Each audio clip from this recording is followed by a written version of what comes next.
बहुत डेंजरस रूप का मैटर है।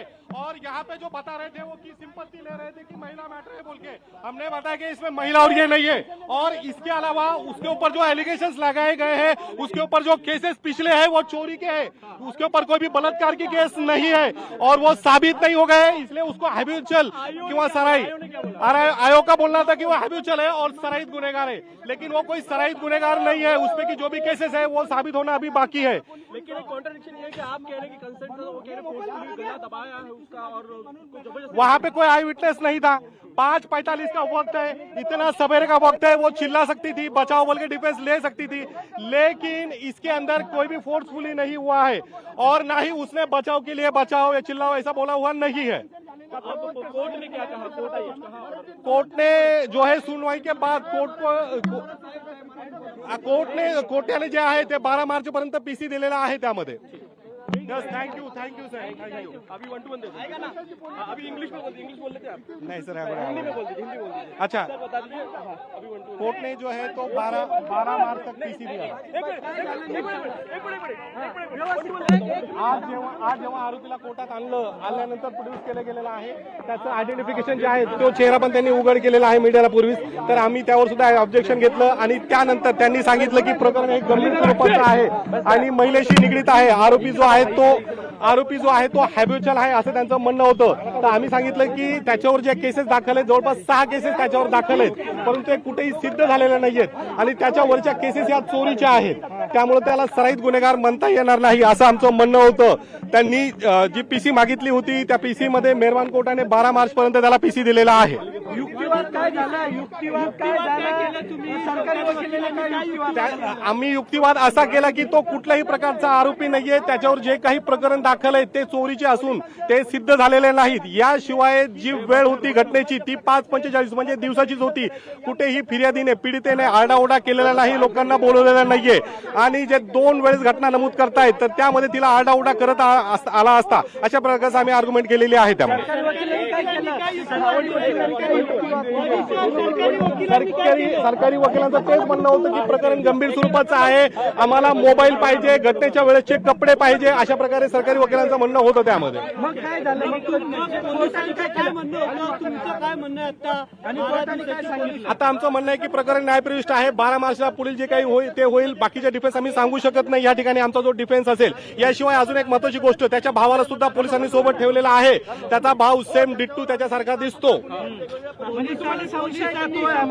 नाही, तो अजूनही सांगता येणार नाही, पण पुढची गोष्ट होईल। पोलिसांनी संपूर्ण घटनाक्रम सांगितला, पूर्ण घटनाक्रम पोलिसांनी सांगितला। ओके, त्याच्यावर तुमचा काय युक्तिवाद होता? आमचा युक्तिवाद होता की कुठेही हा फोर्सफुली झालेला नाहीये, जे काही झालं ते कन्सर्नने झालेलं आहे, नसता ती महिला ओरडली असती, बऱ्याच त्या ठिकाणी वाद झालेला असता, कारण महत्वाचं ठिकाण आहे, रहदारीची ती जागा आहे, बस स्टँड आहे, जागोजागी सीसीटीव्ही कॅमेरे आहेत।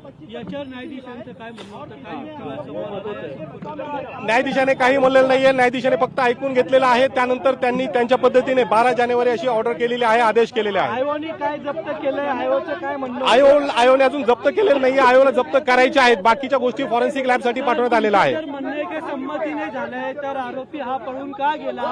तो 3 दिवस का पळून लपला होता? प्रकरण हे एवढं गंभीर स्वरूपाचं आहे की त्यानं जे काय केलं स्वतःचा जीव वाचवण्यासाठी केलेली गोष्ट आहे। हो, मग कारण त्यानंतर आपणच मीडियाने ह्या ज्या बातम्या पसरवल्या त्याची आयडेंटिफिकेशन झालेली आहे। सर, गंभीर प्रकार कसला? गंभीर मीडियाने त्याला गंभीर केलंय। मीडियाच्या भीतीने पळून गेला की काय? असंच म्हणावं लागेल, कारण मीडियाने ट्रायल चालवलेले आहे की माझं अशा प्रकारे शारीरिक शोषण केलं गेलेलं आहे, बसमध्ये माझ्यासोबत बळजबरी केले गेलेले आहे, माझा लैंगिक अत्याचार केले, अशा प्रकारची पीडितेची तक्रार आहे।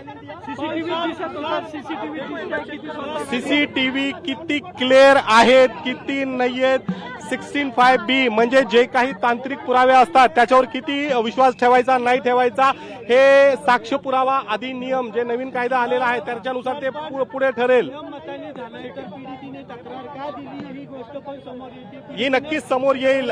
जेव्हा प्रकरण चालेल, आम्हाला न्यायाधीशावर पूर्ण विश्वास आहे. प्रकरण जेव्हा चालेल नक्कीच. तुम्हाला खरंच वाटतंय का असं काही झालं? तुमच्याशी बोलायचा माझा संबंध नसतो. अजून पीडितेशी बोलायला आरोपीच्या वकिलाचा काही संबंध. आरोपीशी तुमच्या क्लायंटशी बोललात का? अजून आरोपीशी आमचं बोलणं झालेलं नाहीये, कारण आज त्याला उशिरापर्यंत आलेला. हो, त्याच्या आयडेंटिटीमुळे त्याच्या कुटुंबाला त्रास सहन करावा लागत आहे. मीडियाने त्याचे जे फोटो व्हायरल केलेले आहेत, त्याच्या कुटुंबाला आज उपासमारीची वेळ आलेली आहे आणि त्यांच्या बचावासाठी काहीतरी पोलिसांनी पण केलेलं पाहिजे. शासनाने त्यांना सुरक्षा द्यायला पाहिजे, असं माझं म्हणणं आहे. त्याच्या जीविताला धोका वाटतो का तुम्हाला? 100% त्याच्या जीवितास धोका वाटतो. आज जे वातावरण आहे सगळ्या ठिकाणी पेटलेलं आहे, तर नक्कीच त्याच्या जीविताला धोका आहे. तर तुम्हाला खरंच असं वाटतंय का हे सगळं संगम मतांनी झालेलं आहे? तुम्ही जे म्हणताय मला वाटण्याचा प्रश्नच नाहीये. मी ऍडव्होकेट आहे, एक वकील म्हणून आरोपीची बाजू मांडणं हे माझं काम आहे. देव चांगल्या माणसालाही अन्न देतो, वाईट माणसालाही अन्न देतो. तो अन्न देताना कुणाशी भेदभाव करत नाही. म्हणून माझं काम, मी फक्त एक वकील आहे, न्यायाधीशासमोर खरी बाजू आणणे हे माझं काम आहे. धन्यवाद. त्याच्या जीविताला धोका आहे कदाचित नक्कीच.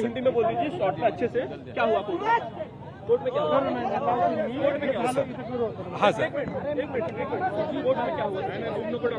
आज आरोपी को लाया था, लाने के बाद कोर्ट में प्रेजेंट किया गया। प्रेजेंट करने के बाद आरोपी को 12 मार्च तक की पीसी मिली है। इसमें पुलिस ने कहा है कि प्रकरण महिला से रिलेटेड और गंभीर स्वरूप का है, ऐसा एलिगेशंस लगाया गया था और कोर्ट ने ये सब बातें नोट करते हुए आरोपी को 12 मार्च तक की पीसी दी। क्या कुछ आयोग ने क्या कहा, क्या उनके आर्गुमेंट? आयोग को जो मोबाइल, आरोपी का मोबाइल है वो चाहिए और घटना के टाइम पे जो कपड़े थे वो जब्त करने हैं, इसीलिए उन्होंने पीसी मांगा। आपने क्या आर्गुमेंट किया? हमने ये कहा है कि ये कहीं भी जो है तो फोर्सफुली नहीं हुआ है, कहीं ना कहीं कंसर्न से हुआ है और जो फुटेज है, सीसीटीवी कैमरे है, उस पर कितना भरोसा करना चाहिए या नहीं, ये आने वाला वक्त और साक्षी पुरावा जो नियम है उसके अनुसार से फिक्स होगा। लेके भी आपने सवाल उठाया कि इसकी आइडेंटिटी पब्लिक हो गई है, इससे तकलीफ हो रही है उसके घर वालों को, उसको लेकर क्या बात?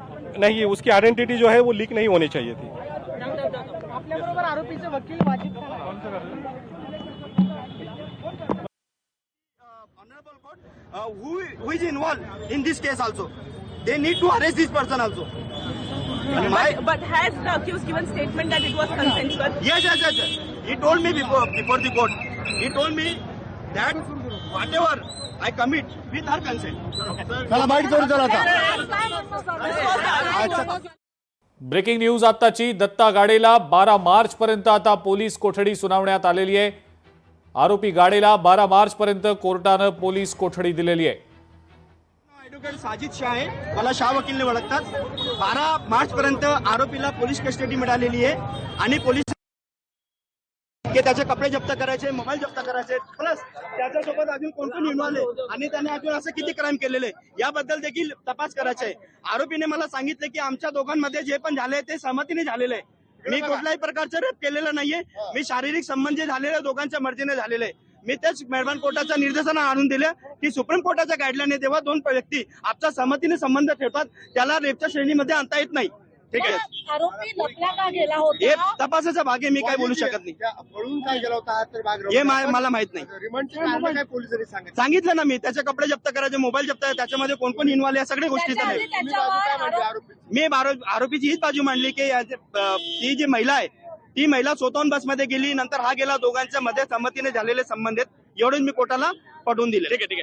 हमारे साथ आरोपी के हमारे साथ आरोपी के वकील या संदर्भात प्रतिक्रिया देत होते.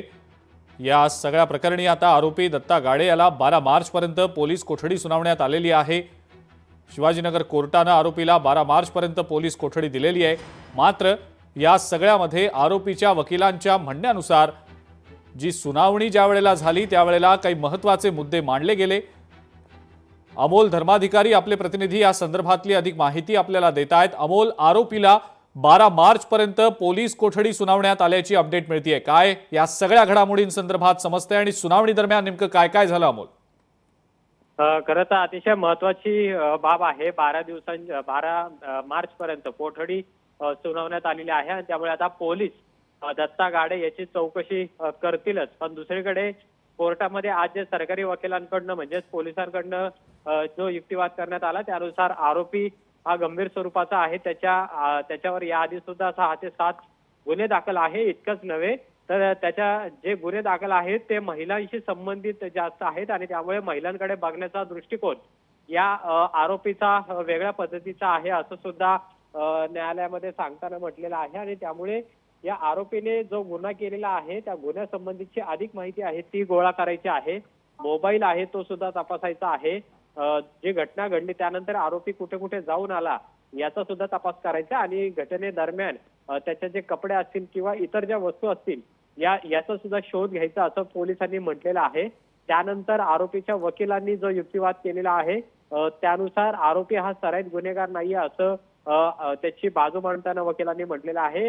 गंभीर स्वरूपाचे गुन्हे त्याच्यावर दाखल नाहीयेत आणि इतकंच नव्हे तर ज्या वेळेस ही घटना घडली त्यावेळेस संबंधित पीडित तरुणीने आरडाओरडा का केला नाही असा सुद्धा प्रश्न आहे तो न्यायालयासमोर या आरोपीच्या वकिलांनी उपस्थित केलेला आहे आणि त्यामुळे दोन्ही बाजू ऐकून घेतल्यानंतर न्यायाधीशांनी 12 मार्च पर्यंत दत्तात्रय गाडे याला पोलीस कोठडी सुनावलेली आहे. पण आता पोलीस नेमका कशा पद्धतीने या संपूर्ण प्रकरणाचा तपास करतात हे सुद्धा पाहणं महत्वाचं असेल आणि दुसरीकडे आरोपीचा जो भाऊ आहे तो सुद्धा त्याच्याशी दिसण्यासारखाच आहे, मिळता जुळता चेहरा आहे, त्यामुळे त्याला सुद्धा पोलिसांनी याआधीच ताब्यात घेतलेलं होतं आणि त्यामुळे त्याचा भाऊ आणि त्याच्या कुटुंबियाला सुद्धा त्रास होते असं सुद्धा आरोपीच्या वकिलांकडून न्यायालयामध्ये सांगण्यात आलेलं आहे आणि आता दोन्ही बाजू ऐकून घेतल्यानंतर 12 मार्च पर्यंत पोलीस कोठडी सुद्धा दत्तात्रय गाडे याला सुनावलेली आहे. ठीक आहे अमोल, धन्यवाद सविस्तर माहिती दिली त्याबद्दल.